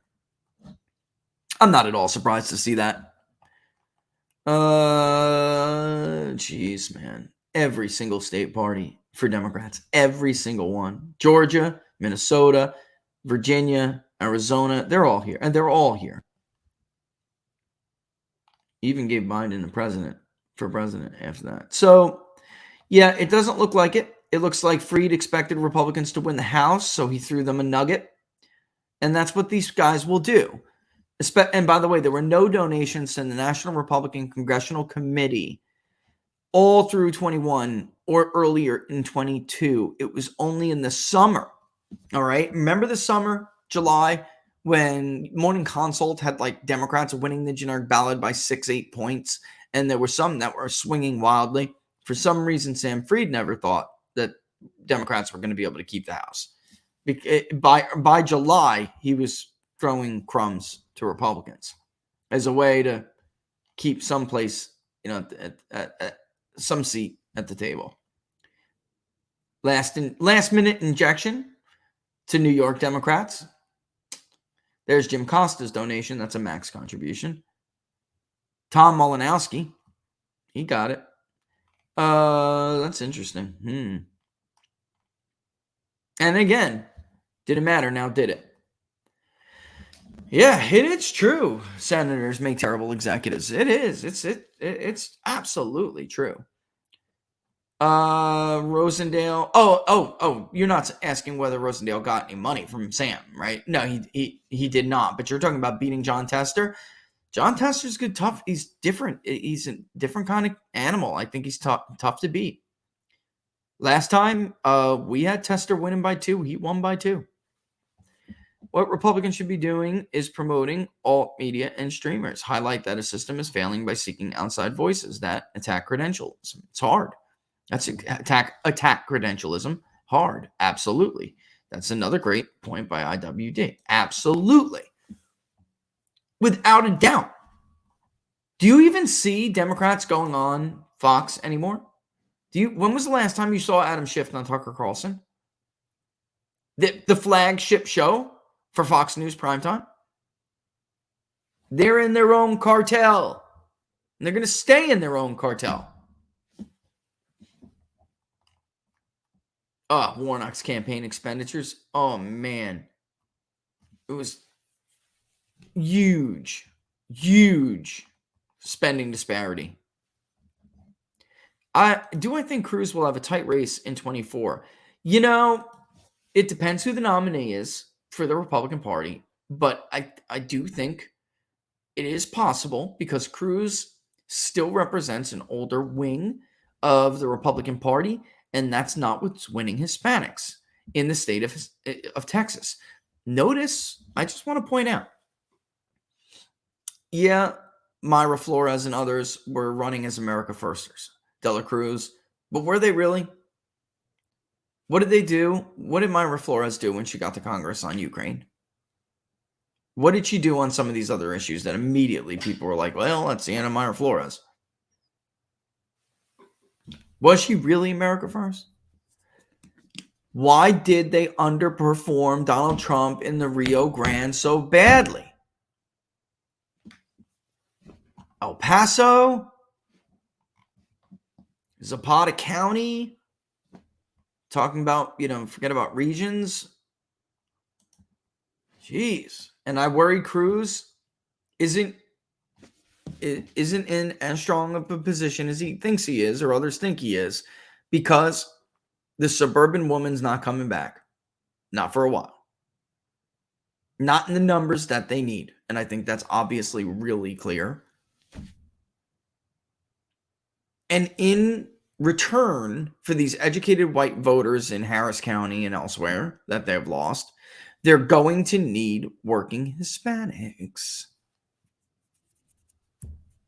Otherwise, they'll lose every damn district, every damn seat. And if they're losing those districts in southern Texas, it's a statewide election. Look at the difference. Look at how Paxton did, by the way, compared. Look at how Ken Paxton did compared to some of these other Republicans in that area of the state. Paxton did way better. I wonder why. Yeah, we'll see how Dallas-Fort Worth areas does. To be true, it's the Fort Worth, more so. There still is one very, very, very, very big Republican county that's in the 12th congressional district. And because in-person early voting, Republicans were so successful, they didn't get creamed in mail-in voting. And as I have said before, the biggest defense against the shenanigans is early voting. Early vote. Take their ballots out of the potential pool, the exploit pool. Okay, I'm trying to use the right words. The best way to do that is to vote. Vote, and like in Florida, vote in person early if you're an in-person voter. And Republicans were very, very good at doing that in those areas. But it was a midterm, so I wouldn't read too much into it, Evan. One election cycle, a trend does not make. So give it some time. Ooh, that's a good question, Norm.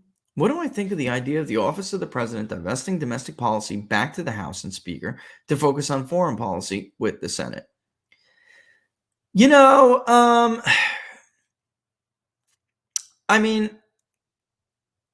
That's a really good question, because somebody's got to control the executive branch. I think the real problem isn't, foreign versus domestic.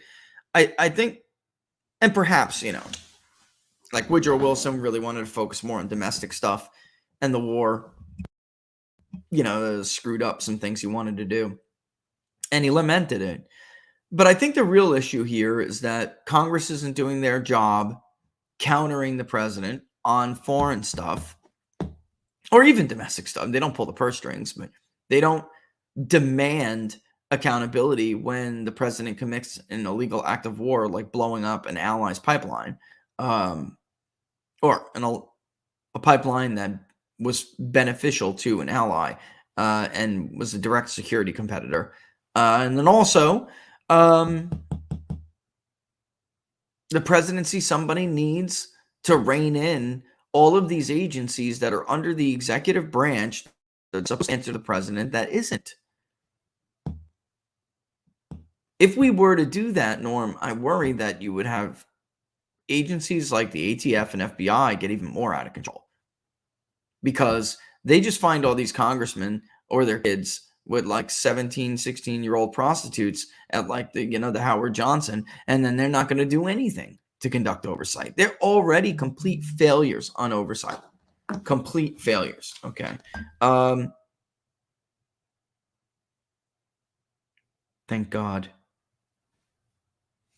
Hang on, guys.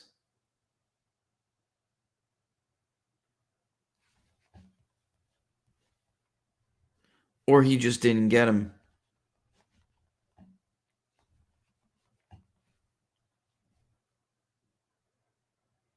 Hold on, guys. Let me. So you're asking me to go search for it in the room. Go find out what it is. Identify the source. Oh, I will. I can and will find it. Roger that. He did. Yeah. Okay. All right. You guys don't want to hear this. I'm sorry about this. Yeah, Norm, ultimately though, I think if everyone just did their damn jobs, then if everyone did their jobs, then, we would be, we would be in a better position. And Aaron, this is one thing that did pop up when everyone, I never really went on the voting machine kick, but I did get very early on, I probably have it on this computer. I did get a report more than like the top line page that was making its way around Twitter. I got the entire report. I asked for it. They just gave it to me on why Texas failed Dominion. And so, yeah, they typically have major machine problems every election cycle. Yeah, but they didn't implement that. And it's funny that nobody came to anyone's aid who were getting criticized for criticizing Dominion when there were experts in the report. Like, they put their names to this report that basically said a lot of these criticisms are not only valid, they're true. The Deputy Secretary of State signed the report failing them as being eligible for being a potential supplier of election systems. It's weird. Maybe some people know the report I'm talking about, but they just were quiet and silent when all of that happened, which always made me skeptical. Aaron says the War Powers Act. In theory, Biden needs to go to Congress regarding the Ukraine war, but Congress doesn't want to be responsible for anything. Man, this is so true. They're cowards. Aaron, we have a Congress of cowards and have for a long time. So they have just completely deferred to the president. They've been doing it since the 20th century, at least, but definitely in the 20th century, really got bad. And they don't, during Nixon too, I mean, he didn't ask Congress for any, declaration, even during the Christmas Day bombing campaign, to go into Cambodia and Laos. He didn't give a crap. He just did it. And I like Nixon, by the way. You heard me. Richard Nixon was not a great president. You heard me. I said it. But again, the president's not doing their job when it comes to agencies like the EPA. Nixon started the EPA because you couldn't breathe in Los Angeles. Because the smog. No, that's pollution. But they lost their mission. Republicans also need to separate the issues of environment and climate change. Democrats are not pro-environment. They're pro-climate change agenda. They are not pro-environment.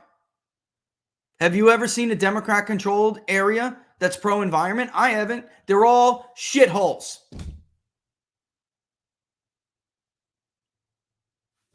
Someone from the 5 boroughs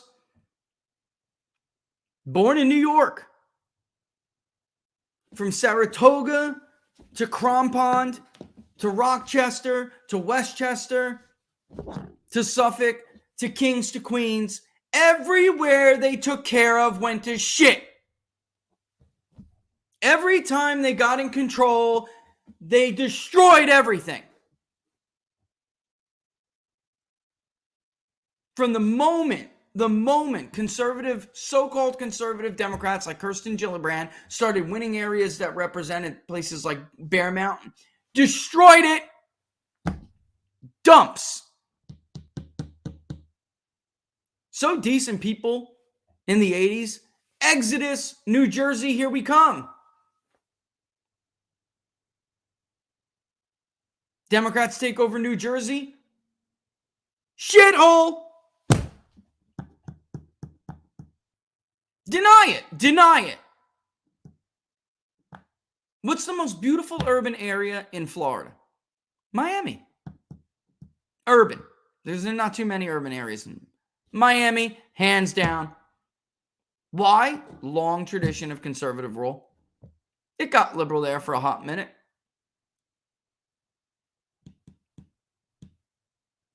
Portland, Seattle. You know how nice New Mexico was before Democrats took over New Mexico? How beautiful it was? They take away your guns. They take away your hunting licenses. The field and stream culture goes. That's why my godfather eventually left New York. The crime was too much, and he was a hunter. As you know, as much as he was from the boroughs, he loved to go upstate. He owned a hotel in rural New York. It was awesome. No whitetail. No more whitetail hunting. You need like a friggin' like slingshot, you know. It's all you can hunt with now. Taxes go to the moon. You pay to live in a shithole. Last of my family member who was in New York City just skipped. He said it's as bad as it was under Dinkins, and there's no hope anymore. At least back then, there was hope. Ronald Reagan could win the state, right? At least back then, there was hope. Rudy Giuliani could win a narrow election against Dinkfart, the loser, and clean the city up.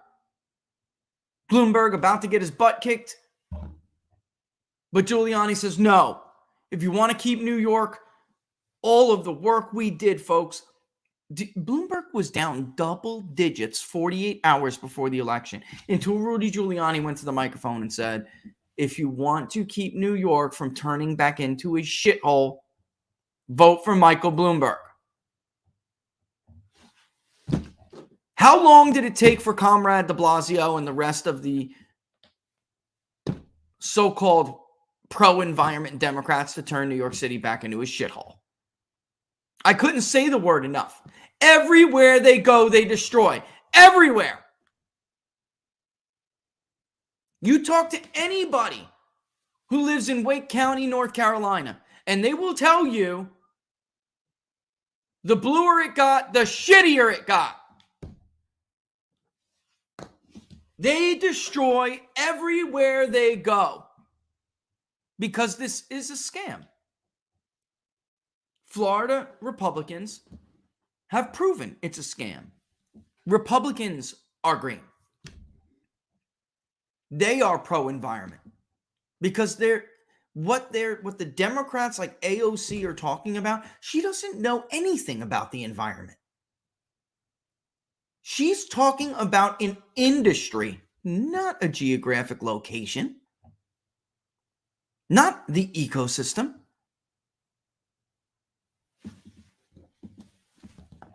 Jeb Bush had to save. You could pull 15-pound lunking largemouth out of Twin Lakes until Democrats destroyed it. Jeb Bush had to come around and literally rebuild the place. Now, you can pull monsters like that out of it again. I'm just being real. Name me one Democratic controlled area that's nice.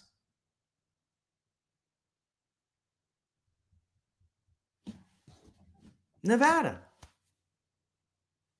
Maricopa County used to be controlled by Republicans. Now, I think I'm kidding. Maricopa County, and listen, I love you, Arizona. I do. But this is Maricopa County now.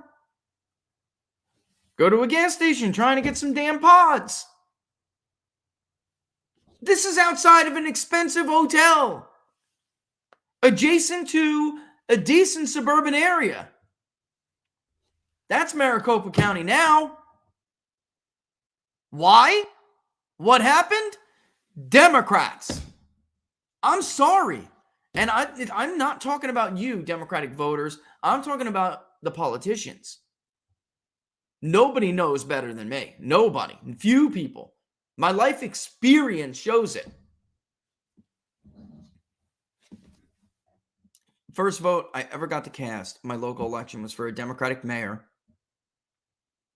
And I learned that lesson real quick. I'll never forget it. That's when I learned that Democrats, for instance, Howell, New Jersey.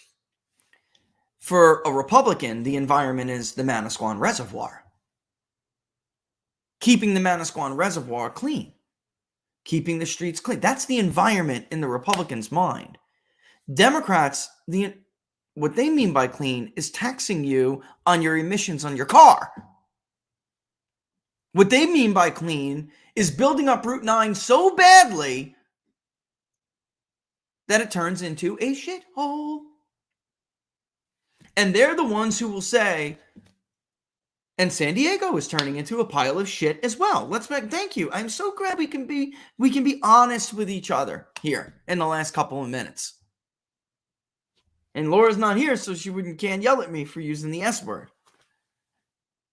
But there was nothing true. That nothing conveys the meaning quite like shithole. That's why Trump used it to talk about those third world shitholes. How many times can People's Pundit say shithole in 10 minutes? Since 1:50 to 2 p.m. Because it's true. It's 100% true. And that SOB got me, man. He did. I want to keep Howell green. What he meant was industry.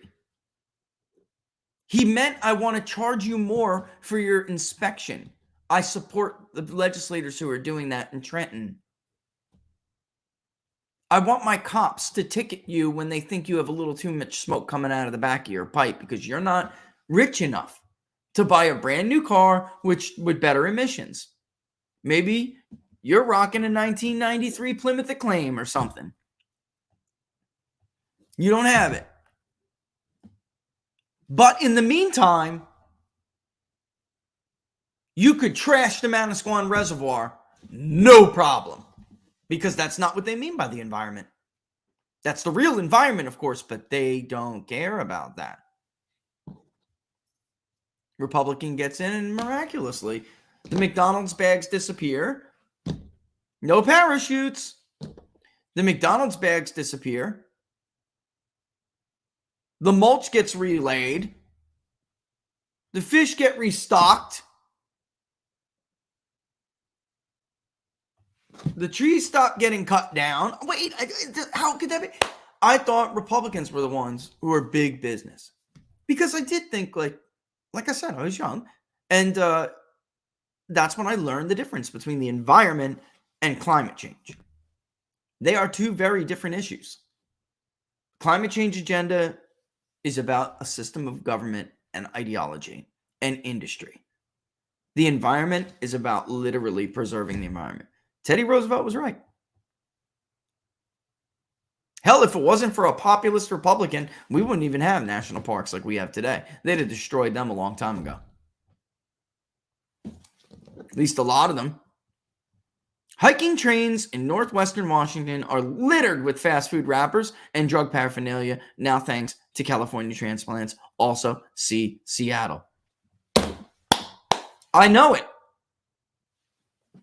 There's literally nowhere you can run. Northern Virginia used to be beautiful, folks. It smells now. Can we be real? It stinks. I know that stink. It's the stink that went from the 5 boroughs and began hovering over Rochester and Westchester until it made its way all the way up to Schenectady. I know that stink. It's the stink that went from the Garden State, very small areas in the Garden State, mostly from mining and energy, that made its way slowly up the Turnpike and the Parkway, and then flooded the beautiful towns of Jackson, townships like Jackson and Howell and Wall. Now they're all just trying to box in, like, stay away from us, you filthy bastards. Stay away. Poor people. Poor people. And they got to pay a fortune to do that. Fortune. It's sad. Sheepshead Bay. So much for those charters. They ruin everything. I'll tell you what. I don't think I would have built where we would have built if it was 2023. If it was 20 years ago. I think I would have built a house in Loudoun County. Or at least closer to Williamsburg. I loved Virginia. Laura and I went on we had like 2 little mini honeymoons because we never had a chance to actually go on a real one. Psst, I want to take her like to Israel. If I ever get time for a vacation, I know she wants to go to Israel really bad. Anyway, we went because we're both history buffs. We actually went to Virginia. Virginia, as you know, is for lovers, or so they say. This place had the best governor's white. The bistro, it had this hamburger that's to die for. They burned it down. 20 years ago, what are you going to do? Burned down. It's the encroachment of the locusts. I'm not kidding. And I don't think actual Democratic voters like it. I just think they don't know. They don't know the difference. They're like 18-year-old rich. They think the environment and climate change is the same damn thing. Republicans should take the Florida model, export it everywhere, and purge every SOB who doesn't want to go along from the party. Go vote Democrat. All right. Why Israel? Because we definitely are people of faith. Missoula is beautiful, by the way, but you're getting people too because you got Norm. You got the university there. They're encroaching there too. Anchorage used to be beautiful. Now it's liberal. Look, big change. Maine. Do I really have to talk about that? It's very clear. Everywhere they take control, they destroy. The environment gets wrecked. It's a dump. You could step on a needle. You're no longer allowed to wear. It's a no barefoot zone. And yeah, why Israel? I mean, yeah, it's just because we're definitely people of faith, and we want to see, all of the sites of where it got started. People of faith and history. And I think before we, go check out other things, although I would love to go to Egypt, I'm just afraid, it's not an appropriate time to do so anymore. I really sadly don't think that. But yeah, it's a good place to start. Israel's a good place to start. Plus, why would I give my money to Egypt? Why would I give my money to their tourism? Do they value my values? Is that money going to be spent on that? No. I don't agree with everything Israel does. Absolutely not. But at least I know they're just at least a little island of Western Judeo-Christian value center. You know, they're tiny little island in a sea of people who don't at all understand or appreciate those values. So if I'm going to give my money to anybody, it's going to be them.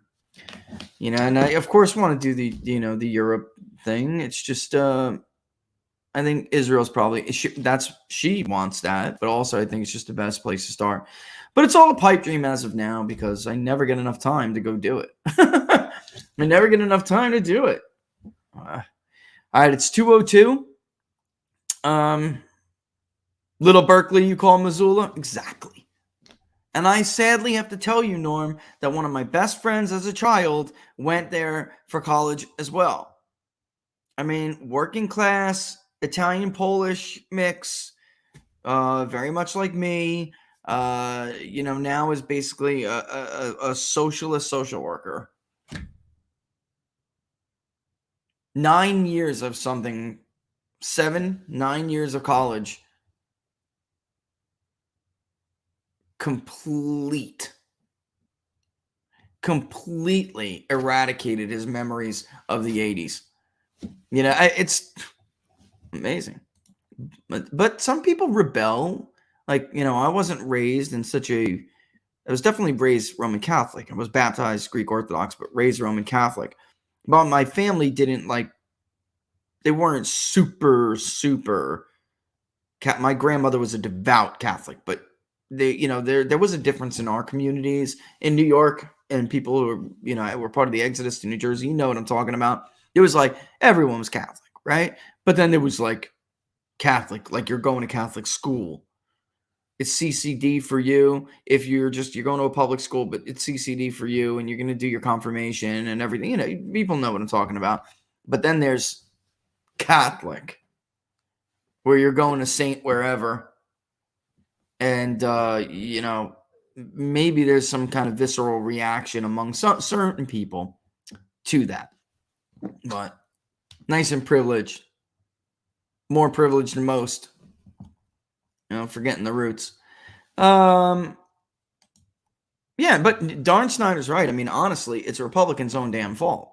Can you blame the Democrats? Can you? Yeah.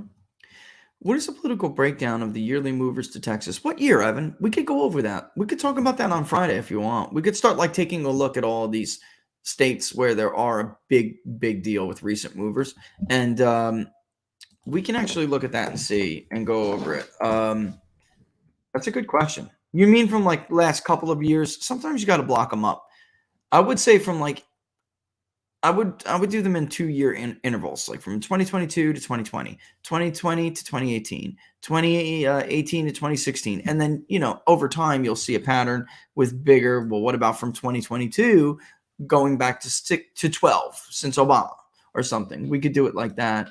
But that's a good question. We could actually look at that. We could do it, so that's a really great idea for a show, Evan. I'll get you that answer. I'll get you a pretty comprehensive answer because I like that idea. All right. Yeah, I got a boogie. All right. So I will see. Yeah, it looks like she just sent me a picture. So let me make sure everything's all right. Don't forget, thank you for supporting our sponsors. Go to fieldofgreens.com. Use the promo code TPP. Get 15% off Field of Greens. All right. And, of course, Jam and Bean, TPP. You get 10% off. Check both of those out. They support us. You support them. That's the way the happy little thing goes around and we grow. And what else? If you're watching on YouTube, don't forget to hit that notification bell after you subscribe. And that'll let you know when we're going to go live. But on Rumble, you just go ahead and subscribe. And it will notify you when we do. All right. We will see you on locals. We'll see you soon. But everyone else, Friday, noon Eastern Standard Time. We'll be back with more Inside the Numbers. Thanks all for watching. I'm going to go back and later I'm going to go back and count how many times I said that from 150 to 205. All right, all the best, folks. Deuces.